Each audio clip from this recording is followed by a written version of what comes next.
Χαίρομαι που βλέπω απήχηση σήμερα, γεγονός που σημαίνει ότι η εκδήλωση αυτή ήταν μάλλον απαραίτητη, πολύτιμη και για τους μαθητές και για τους γονείς, για απορίες που ενδεχομένως έχουν πάνω στο συγκεκριμένο κομμάτι των Πανελληνίων. Μαζί λοιπόν θα δούμε πώς η διατροφή μπορεί να παίξει ρόλο στην απόδοση των μαθητών στις πανελλήνιες εξετάσεις. Καθ' όλη τη διάρκεια της προετοιμασίας των μαθητών για τις εξετάσεις, τις πανελλήνιες, τις πιο επίπονες ίσως και σημαντικές εξετάσεις των μαθητικών χρόνων, η διατροφή έχει το δικό της εξέχοντα ρόλο. Μία πλήρης και ισορροπημένη διατροφή βοηθάει έναν μαθητή να είναι πιο υγιής και άρα πιο ισχυρός, ώστε να έχει και καλύτερη απόδοση στο διάβασμά του. Η σωστή κατανομή των γευμάτων στη διάρκεια της ημέρας βοηθάει στη βελτίωση της διάθεσης και της αυτοπεποίθησης, ενώ μια μεγάλη ποικιλία στα τρόφιμα, μια ισορροπημένη διατροφή με μέτρο, μπορεί να τον βοηθήσει να έχει καλύτερη απόδοση στο διάβασμά του καθ' όλη τη διάρκεια της προετοιμασίας και των εξετάσεων.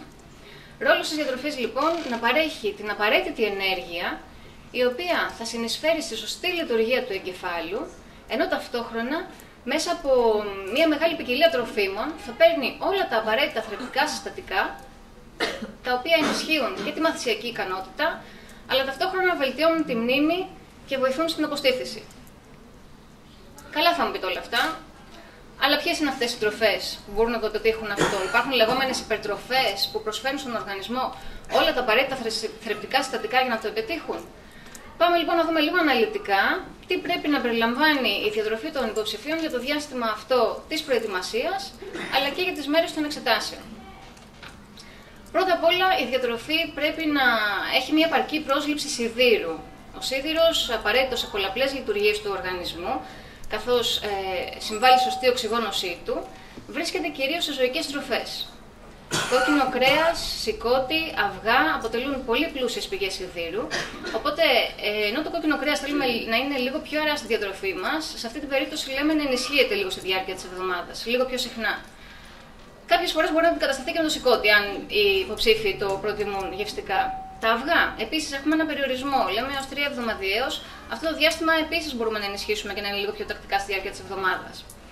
Σίδηρο όμως παίρνουμε και από φυτικές πηγές. Όσπρια, πράσινα φυλλώδη λαχανικά, ξηρή καρπή μπορούν να υπάρχουν συνοδευτικά στη διάρκεια της εβδομάδας. Είναι όμως πολύ σημαντικό να θυμόμαστε ότι οι φυτικές τροφές, ο σίδηρος που υπάρχει στις φυτικές τροφές, δεν αφομοιώνεται εύκολα. Αυτό σημαίνει ότι ναι, μπορεί να φάμε φακές και να έχουν μεγάλη περιεκτικότητα σε σίδηρο, όμως ο οργανισμός δεν είναι σε θέση να το αποδεσμεύσει και να το απορροφήσει όπως θα το έκανε από μια ζωική πηγή, από ένα τρόφιμο ζωικής προέλευσης. Άρα λοιπόν ενισχύουμε τα τρόφιμα της πρώτης κατηγορίας. Επίσης σημαντικό, δεν καταναλώνουμε τροφές που περιέχουν σίδηρο μαζί με ασβέστιο ή τρόφιμα που περιέχουν ασβέστιο. Το γάλα, το τυρί, το γιαούρτι, γενικότερα δηλαδή τα γαλακτοκομικά. Αυτό δυσκολεύει την απορρόφηση του σιδήρου και γι' αυτό το αποφεύγουμε. Αντιθέτως, η βιταμίνη C ενισχύει την απορρόφηση. Οπότε, όταν καταναλώνουμε μια τροφή πλούσια σε σίδηρο, προσπαθούμε να τη συνοδεύσουμε και με μια τροφή πλούσια σε βιταμίνη C. Στίβουμε ένα χυμό πορτοκάλι ή ακόμα πιο εύκολο στίβουμε λίγο λεμόνι στη σαλάτα μας, στο φαγητό μας και με αυτόν τον τρόπο ενισχύουμε την απορρόφηση του σιδήρου. Εξίσου σημαντική, βιταμίνη Ε. Συμβάλλει στην καλή λειτουργία του εγκεφάλου. Ενισχύει τη μνήμη, την αυτοσυγκέντρωση, την αποστήθηση. Υπάρχει στο ελαιόλαδο, στα δημητριακά, στους ξηρούς καρπούς, αυτά αποτελούν δηλαδή τις πλουσιότερες πηγές. Η βιταμίνη Α, λόγω της ισχυρής αντιοξυδοτικής ικανότητας που έχει, ενισχύει το νοσοποιητικό σύστημα και κατ' επέκταση την υγεία των μαθητών. Πλούσιες πηγές σε βιταμίνη Α, το γάλα και τα γαλακτοκομικά, τα καρότα, το σηκώτη και τα αυγά. Τρόφιμα λοιπόν που είτε μεμονωμένα είτε σε συνδυασμό θα πρέπει να υπάρχουν στην καθημερινότητα, στη διάρκεια της εβδομάδας και πριν τις Πανελλήνιες και στη διάρκεια των εξετάσεων. Πώς το κάνουμε αυτό στην πράξη? Προσθέτουμε λίγο ελαιόλαδο στη σαλάτα μας. Συνδυάζουμε γάλα με δημητριακά για ένα πρωινό ή ένα ενδιάμεσο σνακ. Χρησιμοποιούμε τους ξηρούς καρπούς ως ενδιάμεσο σνακ. Το σηκώτη το αναφέραμε ήδη. Το αυγό επίσης απαραίτητο στη διατροφή αυτές τις μέρες. Βιταμίνη C. Μια βιταμίνη επίσης γνωστή για την ισχυρή αντιοξυδοτική της δράση και ίσως το ευρύτερα χρησιμοποιούμενο διατροφικό συμπλήρωμα. Νομίζω πολύ γνωστή σε όλους. Πλούσιες πηγές, τα φρούτα και τα λαχανικά, με κυρίως εκπροσώπους ασπεριδοειδή, ντομάτες, πράσινες πιπεριές, φράουλες. Εξίσου σημαντικές και οι βιταμίνες του συμπλέγματος B. Κύριος εκπρόσωπος B12 βοηθάει στην ενίσχυση της μνήμης, απαραίτητο νομίζω σε αυτή την περίοδο. Πλούσια κυρίως είναι τα ζωικά προϊόντα, κρέας, πουλερικά αυγά.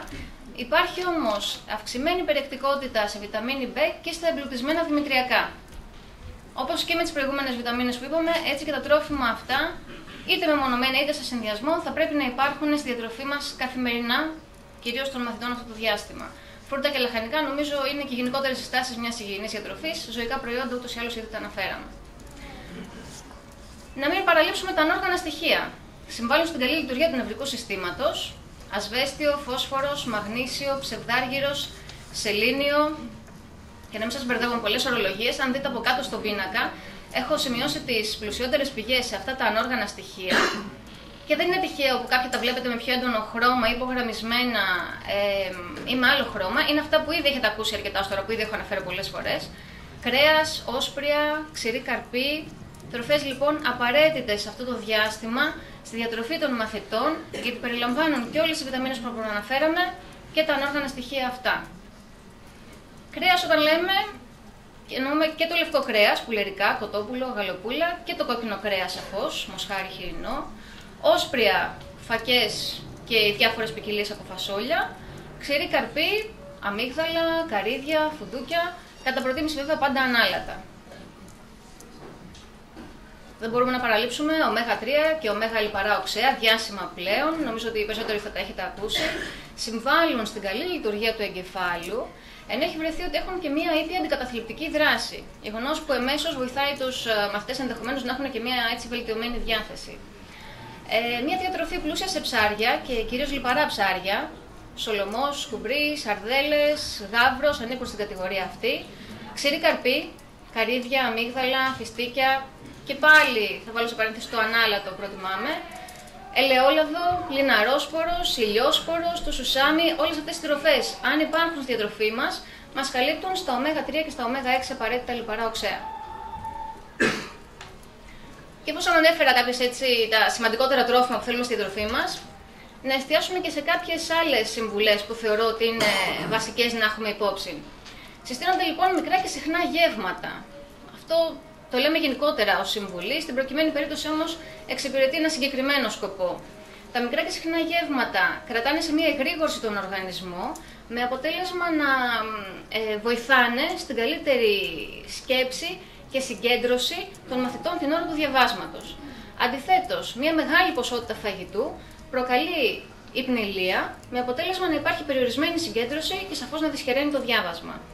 Είναι σημαντικό λοιπόν για αυτό το λόγο να καταναλώνουμε ανά 2-3 ώρες κάποιο γεύμα ή ένα ελαφρύ σνακ όπως το λέμε, ώστε να μην υπάρχει ούτε το αίσθημα της πείνας, αλλά ούτε και το αίσθημα του υπερκορισμού.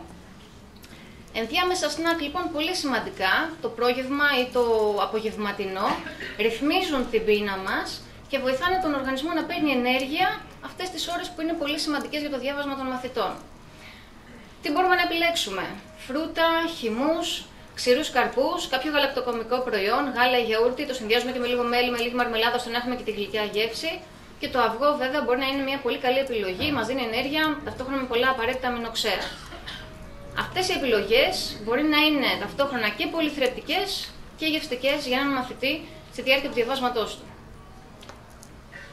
Αποφεύγουμε όλο αυτό το διάστημα, την περίοδο δηλαδή των εξετάσεων, τα βαριά φαγητά, τα πολύ πικάντικα φαγητά, επίσης τα πολλά λιπαρά, σάλτσες και λάδια στο φαγητό, τα πολλά γλυκά, καθότι είναι πολύ πιθανό να προκαλέσουν συμπτώματα δυσφορίας ή δυσπεψίας, με αποτέλεσμα να δυσχεραίνουν τον μαθητή στην ώρα του διαβάσματος. Η διατροφή αυτό το διάστημα είναι πάρα πολύ σημαντικό να καλύπτει τους μαθητές σε ενέργεια, απαραίτητο για να μπορούν να συνεχίζουν.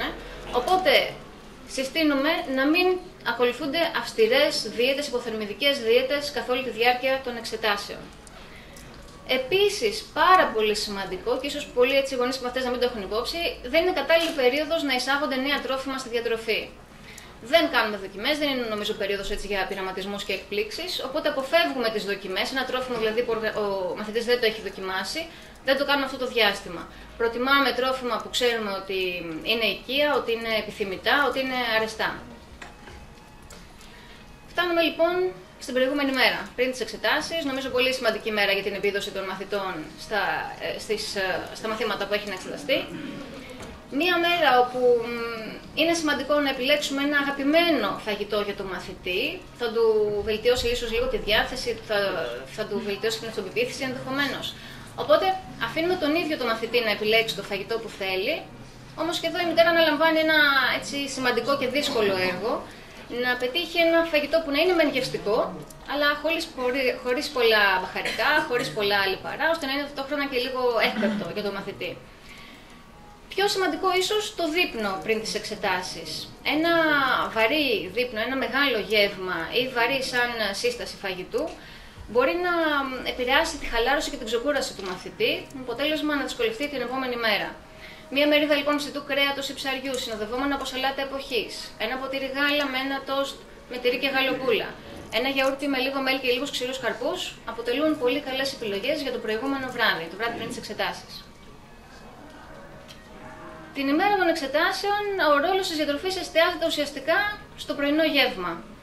Το πρωινό γεύμα πάρα πολύ σημαντικό ούτως ή άλλως στη ζωή μας, την ημέρα των εξετάσεων ακόμα περισσότερο να ενισχύσει τους μαθητές.